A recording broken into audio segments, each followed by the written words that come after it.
السلام علیکم ورحمۃ اللہ وبرکاتہ. بسم اللہ الرحمن الرحیم والصلاة والسلام علی سید الانبیاء والمرسلین نبینا محمد وآلہ وصحبہ اجمعین. اما بعد. سورۃ الفاتحہ پڑھ لینے کے بعد کچھ ہدایات نبی صلی اللہ علیہ وسلم نے دی ہیں، اسے بھی جاننا چاہیے. اللہ کے نبی صلی اللہ علیہ وسلم فرماتے ہیں اذا قال الامام غیر المغضوب علیہم ولا الضالین فقولوا آمین فمن وافق قوله قول الملائکہ غفر له ما تقدم من ذنبہ. اللہ کے نبی صلی اللہ علیہ وسلم بیان فرماتے ہیں کہ جب امام غیر المغضوب علیہم ولا الضالین کہیں، ولا الضالین کہہ چکے امام، تو تم آمین کہو، کیونکہ اس کی ایک فضیلت اللہ کے نبی صلی اللہ علیہ وسلم نے بیان فرمائی کہ اگر کسی کی آمین ملائکہ کے آمین سے موافقت کر جائے، برابری میں ادا ہو جائے، تو اللہ رب العالمین اس کے گناہ کو جو کچھ ہوئے ہیں اس کو اس کی وجہ سے معاف فرما دیں گے.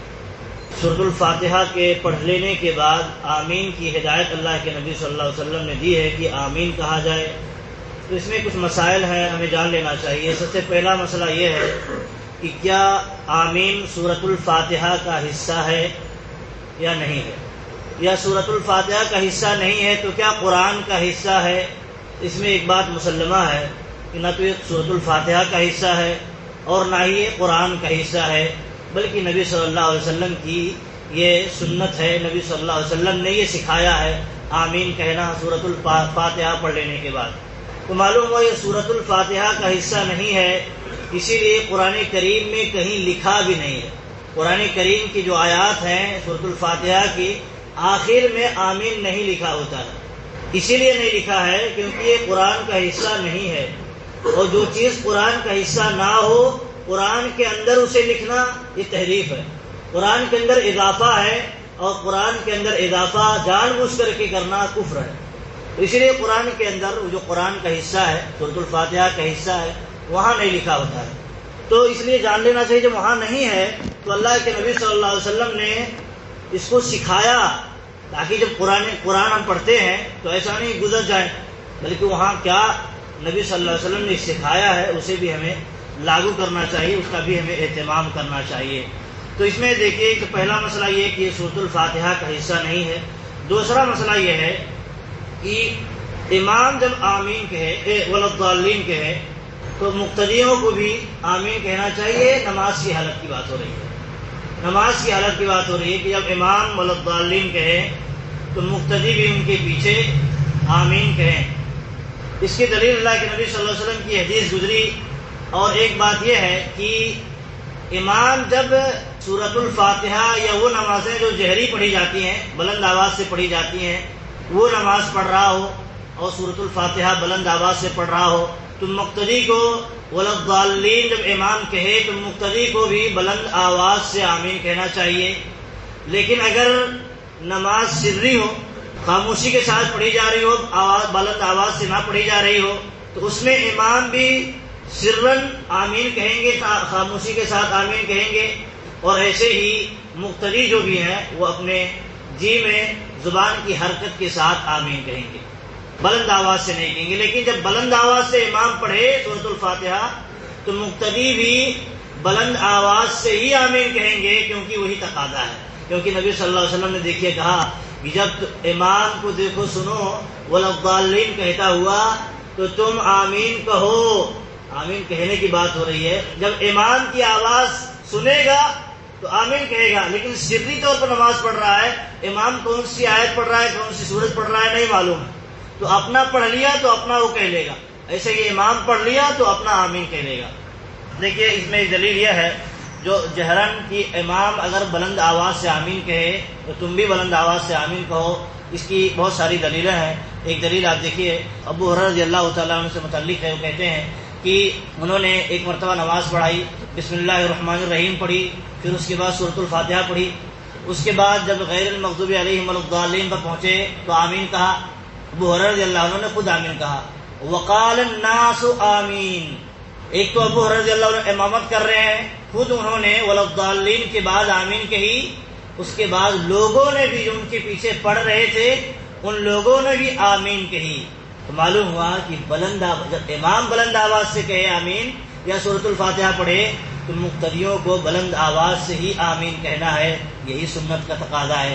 بعد میں کہتے ہیں فلما سلم، ابو ہریرہ رضی اللہ عنہ جب نماز سے فارغ ہو گئے، سلام پھیر دی، تو کہتے ہیں ابو ہریرہ رضی اللہ تعالیٰ عنہ والذی نفسی بیدہ انی لاشبہکم صلاۃ برسول اللہ صلی اللہ علیہ وسلم، کہ میں نبی صلی اللہ علیہ وسلم کی نماز کے سب سے زیادہ مشابہ نماز میں نے پڑھی ہے، تو تم بھی اسی طرح نماز پڑھو۔ تو نبی صلی اللہ علیہ وسلم کی مشابہ نماز پڑھی تو نبی صلی اللہ علیہ وسلم ولضالین کے بعد آمین کہتے، ایسے ہی لوگ بھی آمین کہا کرتے، ورنہ ابو ہریرہ رضی اللہ تعالی عنہ لوگوں کے آمین کہنے پر نکیر کرتے، بتاتے کہ تم نے کیوں آمین زور آواز سے کہی، تمہیں تو سیدھے آواز سے کہنا چاہیے، جیسے کہ ہمارے بعض احباب کہتے ہیں کہ امام اگر بھلے بلند آواز سے سورہ فاتحہ پڑھے لیکن مقتدی کو سرن آمین کہنا چاہیے، اس کی کہاں دلیل ہے؟ آپ دیکھیں صریح حدیث ہے کہ لوگوں نے، صحابہ کرام نے بھی یا ابو ہریرہ رضی اللہ تعالیٰ عنہ کے پیچھے جتنے لوگوں نے نماز پڑھی سب نے آمین بلند آواز سے کہی۔ آپ دیکھیں یہ حدیث نہیں ہے، بہت ساری حدیثیں موجود ہیں۔ ایک اثر ہے عطا سے ابن جریج نے کہا کہ اکان ابن زبیر یؤمن علی اثر ام القرآن، کیا ابن زبیر عبداللہ ابن زبیر رضی اللہ تعالیٰ عنہ سورۃ الفاتحہ پڑھنے کے بعد آمین کہتے تھے؟ تو انہوں نے کہا ہاں۔ وَيُؤَمِّنُ مَنْ وَرَاءَهُ، خود وہ کہتے ہی تھے امام آمین، ان کے پیچھے جتنے لوگ ہوا کرتے تھے وہ بھی آمین کہتے تھے، حَتَّى إِنَّ لِلْمَسْجِدِ لَلَجَّةً، حتیٰ کہ مسجد گونج اٹھتی تھی۔ آپ سوچیں ہم اس سنت کو زندہ کرتے ہیں، دیکھیے کتنی تنقید ہوتی ہے، ہمیں قائم رہنا چاہیے، بڑے تنقید ہو، کیونکہ سنتوں پر جو رہتے ہیں ان پر تنقید ہوتی ہے، لیکن اس سنت کے خلاف جو تشدد کرتے ہیں یا سنت کا انکار کرتے ہیں اور اس انکار میں ایک الگ مسئلہ کھڑا کرتے ہیں، انہیں سمجھنا چاہیے کہ ہم کیا جواب دیں گے جب یہ سنتیں ہمارے درمیان موجود ہیں اور عام ہے اور بتائی جاتی ہیں، اس کے باوجود انکار کی راہ اختیار کرتے ہیں، اللہ تعالیٰ پوچھے گا تو ہم کیا جواب دیں گے؟ کہتے ہیں کہ مسجد گونج اٹھتی تھی۔ یہ صحابہ کرام کے درمیان کا معاملہ ہے، اگر صحابہ کرام اس چیز کو نہیں سمجھے ہوتے اور ایسا نہ کیے ہوتے تو ایک طرح سے بات کہی جا سکتی، لیکن نبی صلی اللہ علیہ وسلم کی اداؤں کو انہوں نے دیکھا، پرکھا، ایک ایک چیز، ایک ایک حرکت نقل کی اور وہی عمل میں لے کے آئے جیسا نبی صلی اللہ علیہ وسلم کرتے تھے۔ اور اسی طرح کہتے ہیں عطا وکانا ابو ہریرہ یدخل المسجد، ابو ہریرہ رضی اللہ تعالیٰ عنہ مسجد میں داخل ہوتے تھے اور امام جب کھڑے ہو جاتے تھے ان سے پہلے اور شروع کر دیتے تھے سورہ فاتحہ پڑھنا تو کہتے تھے فیقول وینادی لا تسبقنی بآمین، اے امام صاحب ہم سے پہلے آمین نہ کہہ لینا، ہم سے پہلے آمین نہ کہہ لینا۔ تو ایک طرح سے تنبیہ بھی کرتے تھے کہ آمین جب ہم کہیں گے ساتھ میں کہنا ہے، امام کو بھی اور مقتدی کو ایک ساتھ میں کہنا ہے۔ اور پھر کہتے ہیں عطا رضی اللہ عنہ، عطا رحمۃ اللہ علیہ کہ وَلَقَدْ كُنْتُ أَسْمَعُ الْأَئِمَّةَ يَقُولُونَ هُمْ أَنفُسُهُمْ عَلَىٰ أَثْرِ أُمِّ الْقُرْآنِ، جو ائمہ ہوتے تھے امامت کرانے والے وہ تو خود کہتے تھے آمین سورہ فاتحہ کے پڑھنے کے بعد، اور ان کے پیچھے جتنے لوگ ہوا کرتے تھے وہ لوگ بھی آمین کہا کرتے تھے، یہاں تک کہ مسجد گونج اٹھتی تھی۔ علامہ البانی رحمۃ اللہ علیہ اس اثر کو کہتے ہیں یہ صحیح اثر ہے، سند کے ساتھ یہ صحیح ثابت ہے۔ اور اس طرح آپ دیکھیں عطا رضی اللہ عنہ کہتے ہیں ایک بات، بہت اہم بات کہتے ہیں، ادرکت 200 من اصحاب النبی صلی اللہ علیہ وسلم، نبی صلی اللہ علیہ وسلم کے صحابہ میں سے 200 صحابہ کو میں نے پایا، 200 صحابہ کی زندگی کو پایا اور ان کو دیکھا کہ جب امام ولضالین کہتا تو ان کے پیچھے وہ لوگ آمین کہتے، یہاں تک کہ مسجد گونج اٹھتی تھی، وہ میں سنا کرتا تھا۔ 200 صحابہ کرام، آپ سوچیں یہ سب صحابہ کرام کا عمل رہا ہے جس کو ہم زندہ کرتے ہیں اور اس کو زندہ کرتے رہنا چاہیے، فخر کے ساتھ اس پر قائم رہنا چاہیے۔ اور آپ دیکھیں ایک بات یہ ہے کہ امام اور مامون جو ہے، امام جو ہے اور اس کے پیچھے جو مقتدی ہیں وہ دونوں ایک ساتھ کہیں گے، جیسے ہم نے کہا ایک ساتھ کہیں گے، کیونکہ اللہ کے نبی صلی اللہ علیہ وسلم نے کہا اذا امن الامام فامنوا، کہا جب امام آمین کہے تو تم بھی آمین کہو۔ اس کا معنی یہ نہیں کہ جب امام آمین کہہ لے تب تم آمین کہو، نہیں، کیونکہ دوسرے حدیث میں ہے اذا قال الامام ولا الضالین فقولوا آمین، جب امام ولا الضالین کہے تو تم آمین کہو۔ تو ایک بات معلوم ہے کہ امام بھی آمین کہے گا، تو امام جب ولا الضالین کہے لے تو آمین کہے گا، فوراً آمین کہے گا، تو امام مقتدی بھی ولا الضالین سننے کے بعد آمین کہے، تاکہ امام اور مقتدی ایک ساتھ کہیں، ایک ساتھ ہو جائیں۔ تو یہ چیزیں ہیں کچھ مسائل۔ اور یہ دیکھیے اللہ کے نبی صلی اللہ علیہ وسلم نے بیان فرمایا کہ دیکھیے یہود جو ہیں، یہود جو حسد کرتے ہیں ہم سے، بہت ساری چیزوں میں حسد کرتے ہیں، اس میں اللہ کے نبی صلی اللہ علیہ وسلم نے کہا کہ دین اسلام میں جو چیزیں دی گئی ہیں ان میں سب سے زیادہ انہیں جو حسد جس کے ذریعہ جس سے انہیں حسد ہوتا ہے وہ کیا ہے؟ سلام کہنا۔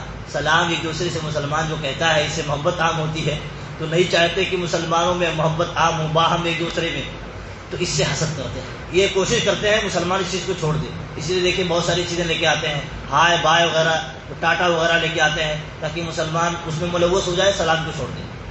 اور دوسری چیز جو جس سے حسد ہوتی ہے وہ کیا ہے؟ آمین کہنے سے، آمین کہنے سے انہیں حسد ہوتی ہے۔ تو جن بھائیوں کے بھی ہمارے آمین کہنے سے حسد ہوتی ہے، انہیں اپنے اس حرکت پر نظر ثانی کرنی چاہیے، کن کا ساتھ دے رہے ہیں، کن کا ساتھ دے رہے ہیں۔ آمین کہنا یہ اللہ رب العالمین کے نزدیک بہت اہم کام ہے، اور اللہ رب العالمین جب آمین بندہ کہتا ہے تو گویا یہ کہتا ہے اللہ تعالیٰ جو ہم نے دعا کی ہے وہ قبول کر لے۔